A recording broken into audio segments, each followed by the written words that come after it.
Je m'appelle Sébastien Maillard, je suis directeur général de l'association Corne Armor. L'association Corne Armor est située dans le Finistère, essentiellement dans le Finistère sud. Nous accompagnons un peu plus de 1000 personnes en situation donc, de handicap ou personnes âgées, avec 3 secteurs d'activité principalement. On va faire ça à grands traits. Un secteur du travail protégé et adapté, donc 5 ESAT et une entreprise adaptée. Un secteur de l'hébergement et de l'accompagnement social avec une diversité d'accompagnement en hébergement, avec des foyers médicalisés, des foyers dits UVE, c'est-à-dire unité de vie extérieure, et puis récemment, bien évidemment, le développement de l'habitat inclusif.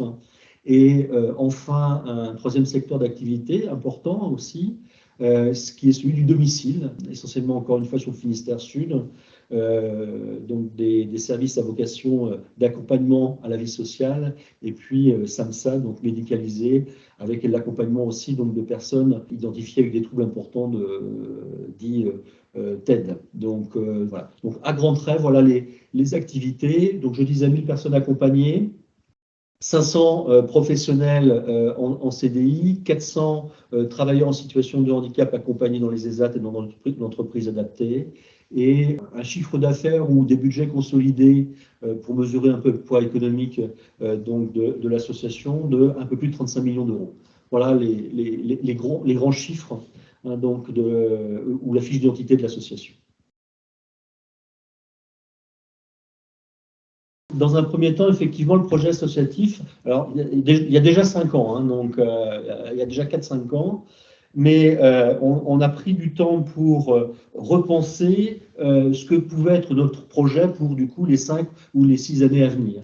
Et quand je dis nous, c'était l'ensemble des parties prenantes, c'était les administrateurs, les bénévoles, les professionnels, les familles, mais aussi on a souhaité aussi associer les personnes qu'on accompagnait. Donc ça a demandé quand même un peu de temps pour mobiliser aussi et animer les débats et les réflexions autour du projet associatif. Dans ces débats, a émergé la question de l'environnement, de politique de développement durable.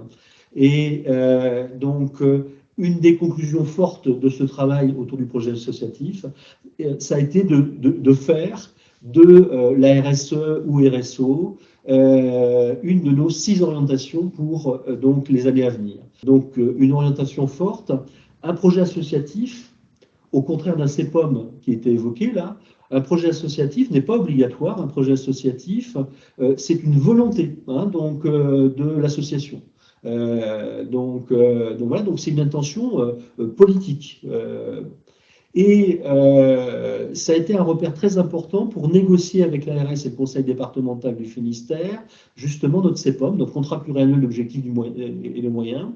Et on a proposé à l'ARS et au Conseil départemental, dans les objectifs que nous nous fixions conjointement, donc de traduire aussi cette volonté associative en termes de RSE. Le Conseil départemental et l'ARS nous ont suivis et ont validé d'ailleurs le fait que nous nous fassions accompagner justement donc dans cette démarche. Donc là, c'était important, encore une fois, une volonté associative partagée par les parties prenantes, et ensuite une traduction du projet associatif dans le CEPOM et une traduction partagée avec les pouvoirs publics. Donc ces étapes étaient essentielles.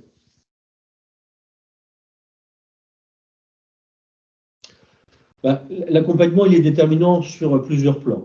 Donc, on a évoqué que le sujet de la RSE avait été une des conclusions, du coup, qui faisait donc de la RSE un projet important dans le cadre du projet associatif. Cependant, une fois qu'on a dit ça, il faut se remettre il y a 5 ans, la RSE, c'était pas forcément évident quoi, que ça fasse partie de notre projet associatif parce que, encore une fois, ça ne fait pas partie de notre objet social. Donc, il était important que on apporte et qu'on amène aussi, donc, grâce à vous, des éléments de pédagogie.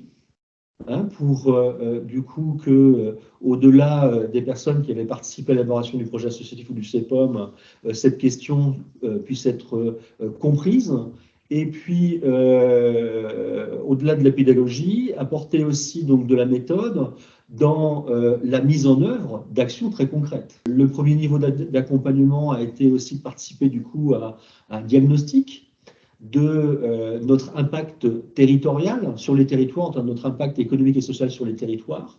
Donc ça, c'est la première phase donc, de l'accompagnement. Et puis, aujourd'hui et demain, nous accompagner dans l'écriture de notre plan d'action et dans la mise en œuvre aussi de notre plan d'action, même si, bien évidemment, c'est nous qui sommes à la manœuvre dans cette mise en œuvre, mais avec, là aussi, le souhait que cette question soit partagée par l'ensemble des parties prenantes. Et donc, on a besoin, je pense, d'un acteur extérieur aussi à un moment donné qui vienne participer avec nous donc, à de la méthodologie et à produire aussi un certain nombre de bilans, soit en interne, soit en externe aussi, hein, donc, qui peuvent être partagés avec nos différents partenaires. Oui, c'est le défi et c'est l'écueil majeur en même temps, hein. C'est-à-dire que, encore une fois, on est convaincu donc, par devoir mener ce type de politique, mais si cette politique-là n'appartient pas et n'est pas intégrée par les personnes que nous accompagnons, on aura perdu le sens finalement aussi donc, de ce que nous souhaitons mettre en place. Donc, tu pointes là une difficulté, mais en même temps, on est au-delà de la question de la RSE. Aujourd'hui, on interroge la capacité à ce que les personnes qu'on accompagne s'autodéterminent. On interroge le pouvoir d'agir des personnes accompagnées et leur place du coup dans l'institution et dans les établissements. Donc moi, ça me va très très bien. Je dirais, voilà, ça nous impose en tout cas de réfléchir effectivement à la place des personnes accompagnées. Et aujourd'hui, ils ont leur place. Alors c'est peut-être plus long donc pour mettre en œuvre un certain nombre d'actions, mais on ne réussira concrètement à dépasser les intentions et à traduire nos intentions que si, encore une fois, non seulement les professionnels, mais les personnes accompagnées ont compris le sens donc, de l'ambition qu'on portait et participent demain réellement aux actions dans les établissements aussi, donc sur toutes les dimensions qui définit la RSE.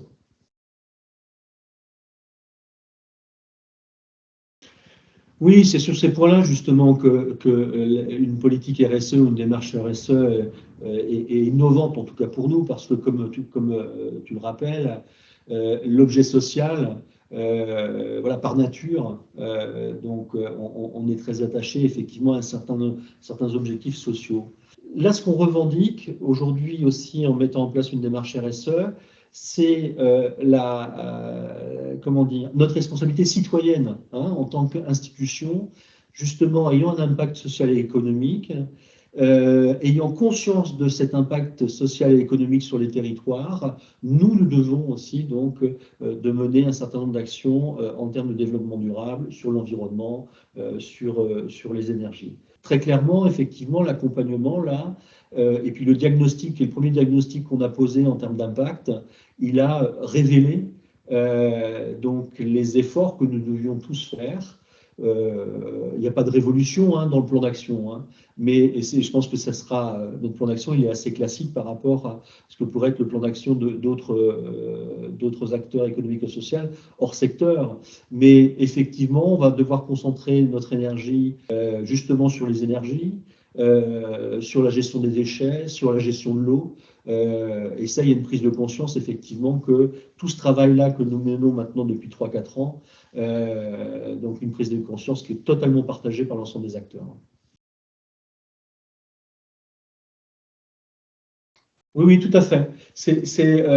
Ça participe en tout cas à notre volonté de revendiquer cette posture aussi. C'est-à-dire qu'au-delà de notre objet social, il faut que nos interlocuteurs et nos partenaires, on en est convaincus dans l'intérêt donc des personnes que nous accompagnons et de leurs familles, mais nous sommes convaincus que nos interlocuteurs, et je pense notamment au pouvoir public, aux collectivités, mais aussi les autres acteurs économiques sur le territoire, sommes convaincus que on doit du coup valoriser notre action et on l'a déjà dit, notre poids économique et social, et puis nos différentes actions sur le territoire.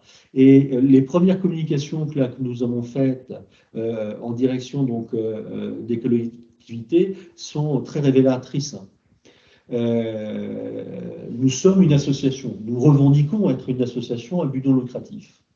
Nous sommes souvent considérés finalement par un certain nombre d'acteurs comme une association au même titre, et j'ai rien contre la pétanque, mais comme l'association de pétanque du territoire. Et nous sommes invités régulièrement au mois de septembre au forum des associations, à côté de l'association de pétanque, à côté de l'association des pêcheurs, et encore une fois, j'ai rien contre les pêcheurs.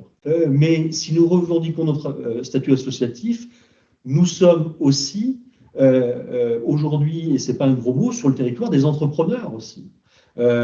Lorsqu'on développe des activités de production, voire des activités commerciales dans nos ESAT, nous sommes dans une démarche d'entreprise. Donc voilà, certes dans une entreprise à caractère social qui revendique le fait que ces éventuels bénéfices ou excédents soient redirigés vers l'accompagnement donc des personnes dites vulnérables, mais nous sommes dans ces dimensions-là aussi et on la revendique très clairement. Ben, on l'a évoqué, c'est la communication. C'est comment on fait en sorte que tout le travail là, que l'on mène, comment on fait en sorte que les gens se l'approprient. Et pas simplement se l'approprient, mais participent du coup à cette démarche. C'est le vrai enjeu. Donc voilà, je suis convaincu que les actions que nous menons vont dans le bon sens. Je suis convaincu que le plan d'action que nous avons élaboré récemment est un bon plan, mais ça ne marchera pas si l'ensemble des parties prenantes donc de notre association ne sont pas